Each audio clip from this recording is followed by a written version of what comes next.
I said in this tweet that I thought ScreaM and Nivera were going to be good, but I didn't trust the rest of the roster, right? And by that, what I meant was that ScreaM and Nivera have been good in the past.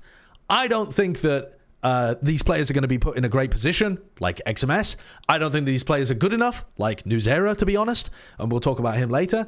And I underrated Shin, definitely. I think I'll say that. I thought that Shin was going to be pretty good, and when I watched some VODs, Shin looked talented, but I didn't expect Shin to play as well as he did. I think he really popped off. So let's take a look at ScreaM and Nivera are going to be good. ScreaM, to me, was just eating fucking L's at lock-in, just gobbling them up. I don't think his individual play was good. I don't think his macro calling was good, and I'll get onto that later. I don't think his game plans were good. I don't think the way that they were managing the economy was good, and I'll get onto that later as well. But Nivera did pop off with the operator. Can we all agree? Where do you see the upside? You said they could be good if they stopped trolling. Oh, yeah. Here's the other thing too, actually. I said on Platchat recently, because I was being a reactive fucking Randy, that I think Karmine Corp could be good if they stopped trolling. Now, here's my fucking grand thesis. Karmine Corp are trolling so hard in so many different ways that even by correcting the most basic of trolling, they're going to be quite a decent team, because they were still able to beat FPX despite playing like shit. And not on this map, obviously, but their Lotus didn't look bad, their Pearl didn't look too bad as well. And if they're able to change some of their comps, like this one, and fix some of their terrible ideas, like Split, and fix some of their terrible economy management that I'll talk about later, then they're going to be a top contender in EMEA, because the EMEA region is so soft right now. Anyway, sorry, let me get back to this. So, ScreaM and Nivera, good? Question mark? So, I said ScreaM and Nivera were going to be good. Maybe that was where I did most of my trolling in my analysis. When the French fans were saying, get better analysis, maybe they actually meant ScreaM and Nivera weren't going to be good. And we knew that, you dumb egg. So, we can all agree Nivera's opping was really talented at this event. All time, it's been excellent. So let's take a look at this round. Again, the operator gets dropped to the floor. Let's just showcase this. So Nivera's opping this round on the attack side. It's round 9. And great shot hit by Yukar. Not good utility usage to allow Nivera to cross, but whatever. Doesn't matter anyway for the point of what we're going to discuss. So here we see, so at this point, look at the time on the clock here. So ScreaM goes back. They've taken A long control. ScreaM walks back into A lobby. Actually, you know what? I'm going to... Yeah. So ScreaM walks all the way back into A lobby and picks up the operator, right? ScreaM picks up the operator. Let's all play a counting game where we watch and see how long the attacking op is useless in this round. Dum dum dum dum da da dum dum da da dum da da dum dum dum dum dum da dum. ScreaM hides to reveal that he doesn't have the op. Nuzera breaks the dog. Dum dum dum da dum dum dum. ScreaM is still not even on an angle, by the way. And this is 16 seconds later. Or more than that, sorry. This is 20 seconds later. ScreaM is jiggling, dodges the flash. ScreaM is still jiggling. He's not scoped in, by the way, right now. Still jiggling, still jump peeking. ScreaM is backing. ScreaM is backing. ScreaM is backing. He went and picked up the operator. It slowed down their entire round, and all he did with it was jump peek towards this angle here, and then there were Seekers. I don't know whether he's even fired a shot, and he's just run back to the front side. The attacking op is like a honeypot. It's like a honeypot trap. When ScreaM and Nivera see the attacking operator, they have to pick it up, and they troll so many rounds. by trying to play around it. It's so weird. Just for a bonus here, here's ScreaM trying to trade with the operator later on, I think in the same round. So XMS swings from backside, flash, close, ScreaM is opping, gets the kill on the guy in A connector. Whoa, Yuchin doesn't realize there's somebody there. Nuzera dies, ScreaM tries to swing. If ScreaM has a rifle, by the way, ScreaM still gets the kill in A lobby because he's that good, and ScreaM swings, and I favor him a lot of the time to be able to get this kill as well. And then he's left on a 1v1, and who knows whether he wins that. But he tries to swing trade there with the op. Why is he opping anyway? Why are they attack opping as much as they wanted to anyway? The attack op means that you can't use utility when they have very heavy, non-duelist, utility-heavy combos. And it also means you can't scale very well. And using utility and scaling are like the two things that these comps need to be focusing on. It just makes no sense. So let's take a look at this one here. So this is Karmine Corp playing against FPX. This is round 11. And I also wanted to point out that after picking up the operator in round 7, they picked the operator up off UCore. They won one rifle round. They lost they won one rifle round, won one anti-eco round, then they lost 2 rifle rounds. So they're 1 and 2 on rifle rounds, 2 and 2 rounds overall, and they decided to buy the attacking op again on the Haven attack. It just makes no sense, man. It just makes no fucking sense. Where are we here? Oh, yeah, here's some more terrible utility usage by Karmine Corp to try and flush out this angle. And all the while, what they need is some kind of smoke deep like this so that they can use utility that's focused around this close area instead of having to worry about close and long on A long. But Nivera can't throw smokes for them because he's opping here. Very good, very good. Okay, should we move along? Shall we move along? But he is actually a good opper, though. He is genuinely a really fucking good opper. So when you see Nivera, he's able to get big value out of it, more so than anybody that I've seen opping on Omen. But just because he gets big value out of it in rounds where people go towards his site does not mean that it's optimal to have him opping whenever he can, on attack, on fucking defense, not throwing smokes, that kind of shit. Like, it just doesn't make sense. So, sorry. Anyway, that's good opping value gotten from Nivera there. Let's watch some more. Good opping rounds from Nivera. This time on the attack. He's on the high ground. Gets the kill onto Aspas. Gorgeous opener. I can't remember whether he gets more in this round, to be honest, but the opener's still pretty impactful. Swaps off. Paranoia's good. Yeah, I think he gets value here, doesn't he? Yeah, he gets one, gets out. I mean, Nivera's opping is good, but it also was a double-edged sword because it trolled them so often, as I've showcased. And he managed to get some value out of it on the attack sides too. Like this is an example on the attack side of him just kind of holding space and helping take some space. It's an anti-eco round, so it's not, you know, weighted as heavily as possible. But you know, Shin goes in here. No good idea of how to get Shin in whatsoever. Really bad game plan. And then they come through. Nivera peaks. Great opping. I think he gets a second one here too.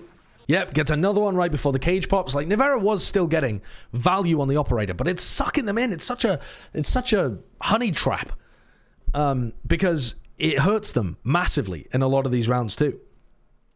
So, I just wanted to point out, while we're talking about some positives, Shin played a really good tournament. Shin was up there, was getting more value, to be honest, when he was playing the Fade and the Viper than when he was playing the Raze, in my opinion. I don't know whether that's borne in the stats. I haven't really looked into it, but I felt like Shin was playing very solidly. His utility usage was pretty good.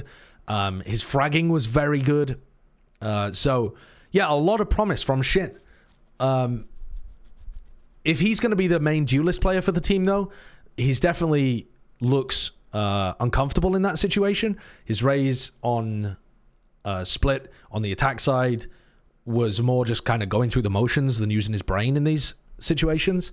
But I think one of the players that you've really got to highlight in a negative light is Nuzera, because there was so many things that made this guy look like he wasn't ready for the big time. And we've already put a lot of criticism onto XMS, who I'm not going to give him a pass because he was playing Cypher, but I think that part of the reason he looked so bad was because he was on Cypher. I don't think XMS would look that bad if he was playing Smokes or if he was playing Chamber, if, you know, we were still in a Chamber meta. Whereas Nuzera, there's not really that many excuses here. Obviously, yeah, he was playing some Harbor, and Harbor's new, but he was mostly playing Breach, and Breach is his most played agent. Like, an example here, he's playing the Harbor, and I don't think he really understands how this wall is supposed to work. He's throwing it from a position where it can't cover art. Like, look at this wall. This wall is a really good one that I think we first saw from Loud, but I'm not 100% on that. Probably it just went around in scrims beforehand, and Loud were the first team that pulled it out in a match.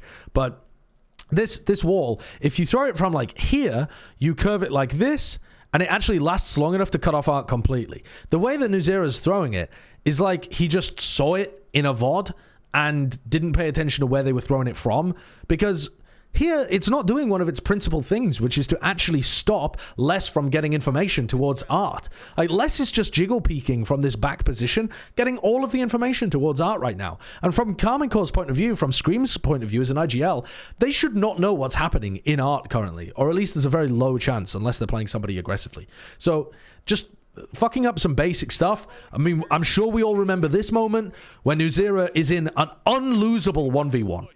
Unlosable 1v1.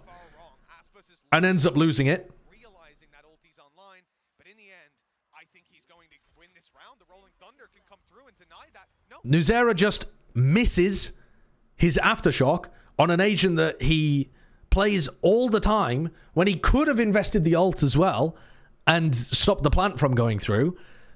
And put the Rolling Thunder through, and Aspis is safe there. Aspis is safe. He's missed the utility. Oh! And then he loses the 1v1. And that is an unforgivably poorly played situation where maybe the nerves got to him, or maybe he's just not a player that's ready for the big time. Hard to... Breach utility was really poor on Haven, was all over the place, frankly, on Split. Like, there was some previous examples where he's using his fault line down here and XMS is just swinging on it when fault line just doesn't work like that anymore. And the Harbor example, like I brought up as well. So, yes, he should have used his ult in the 1v1. He should have used his ult in the previous 1v1 as well. So, I want to give an example here as well, though, of some ways in which I think the communication breakdown is also really poor for this team. So, I want to take a look at this moment where you've got the boombot being broken in mid. So this is a pretty common situation that happens when you're facing an operator in split mid. So a flash comes through, Aspas is flashed, and he's often going to tuck behind this metal box. A boombot gets used from Shin. This is all really default stuff. So there's a jump peek here. The jump peek is going to trigger the boombot being used. And the boombot gets broken, right? And the boombot gets broken by the rifle, so you know that the operator is going to be set up on this line. So the question now for Karmine Corp becomes, what does Karmine Corp do to push Aspas off the angle and take this position for themselves? And to me, I'm befuddled watching these situations because I don't understand how ScreaM can be IGLing for this team, and yet very simple things like this are getting so badly communicated. And I'll explain here as we go on. So they're trying to take mid after this boombot's died. So there's three of them there. There's Shin, there's ScreaM, there's Nuzera. So ScreaM comes forward to the angle. And ScreaM's been dancing around this angle aggressively pretty much the whole time, right? He goes for a flash. So there's a flash that comes through. It catches Aspas fully, right? Aspas shoots and backs off. ScreaM wide swings, as he should in this situation, because he knows based on that shot and the dash that they're set up to take this position. Sure, somebody could be getting played in, as Less is in this situation. By played in, I mean that as Aspas gets off the angle, Less gets on the angle, and this is good from Loud. But as long as ScreaM swings with Shin and maybe Nuzera as well, though it looks like Nuzera is setting up for B Heaven control. Way too early, but okay. Before you've even got mid. I mean, extremely ambitious of you, Nuzera, to assume that you're going to get mid for free, just trusting in these guys implicitly. But okay, so ScreaM decides to wide swing, and Shin, for whatever reason, does not. I mean, Shin just did not get the fucking memo, and he's way behind ScreaM in this situation. I don't know how this gets miscommed so poorly, because ScreaM's flashing, they're going for it. Like, I don't know whether this to me looks like the Karmine Corp guys are just not listening to what ScreaM is saying, because everything that ScreaM does here seems very normal, very reasonable, and Shin is just not on the same page whatsoever. And Nuzera does not... Nuzera's set up to fault line B Heaven. He's not trying to fault line male for them, but then decides to adapt, fault lines male extremely late. Extremely late. And Shin ends up just getting to this point. So they've traded their life and a bunch of time off the clock for not even getting mid control, just getting up to the smoke where they could have been anyway. Because their communication is really bad on very simple ideas. I don't understand how they're supposed to calm more complex stuff when they can't get very basic stuff down. I do think though that part of what they brought to the table that was good was the more like CS style fundamentals, where they were constantly double facing for each other. And to be honest, when I say CS style fundamentals, they weren't holding angles for each other very well, and they weren't trading for each other very well, and they weren't scaling off utility very well. So what I actually mean is basically just this, that they had... Do you remember ScreaM's quote where they were talking about playing more structured Valorant? I think what he meant by structured Valorant is that they were just going to double face everything. Because when you looked at the Karmine Corp, one of the big things that they did was just double stack way more than other teams. They played really slow at the beginning of rounds on their default to punish aggression. Then it all fell apart once they actually tried to take any space, but okay. And they also, the other big thing that was very obvious was that they'd put some thought into double stacking. So here on Lotus, you know, making sure that both of these players are in position to be double facing towards the back site here, and makes it very difficult for TZH to get a kill in this situation as well on Lotus. So they're trying to get into C, and they're using the terrain very nicely to double face again. XMS, Shin, double facing on this angle. Difficult to get through without... I mean, a lot of teams are using their Viper smoke to be able to pass through here anyway, but against a team that's not doing that, this double face uses the like sloping terrain very nicely.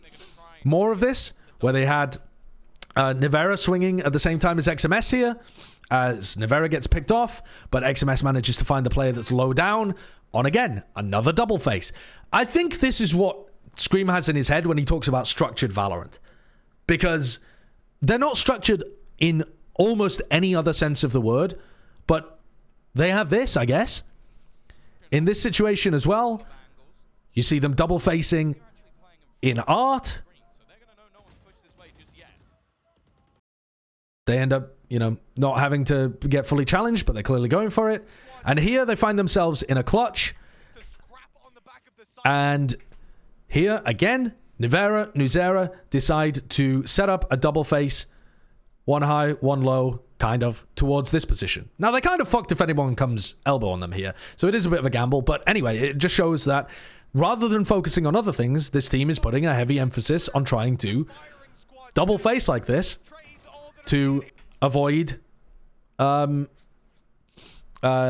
stop situations where, you know, people can peek into them easily.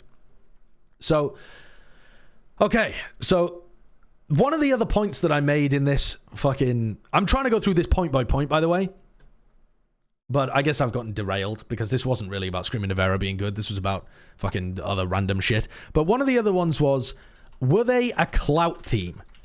And that I saw a bunch of the French-speaking fans getting annoyed at me for, calling their team a clout team. To be honest, I think all you need to do is look at the fucking furor on Twitter that was whipped up by one segment I think the clout is absurdly evident for this Karmine Corp team. The Karmine Corp as an org is enormous. They have a team that's full French speaking, which is not the best team that you could make in EMEA, right? I think even the French speaking fans would agree that a full French team is not the ceiling of what EMEA has to offer. However, it is really, really popular with their fan base and is going to create a really solid team identity, and I think is going to be a very good structure for the org moving forwards. It's going to gather a lot of fans. It's going to make an obvious identity that people can root for, get behind. I think it's excellent. I think they're definitely a clout team, though. I think that is... they have sacrificed good pickups in order to get a team that their fan base will root for. That is... If that isn't the definition of a clout team, I don't know what is.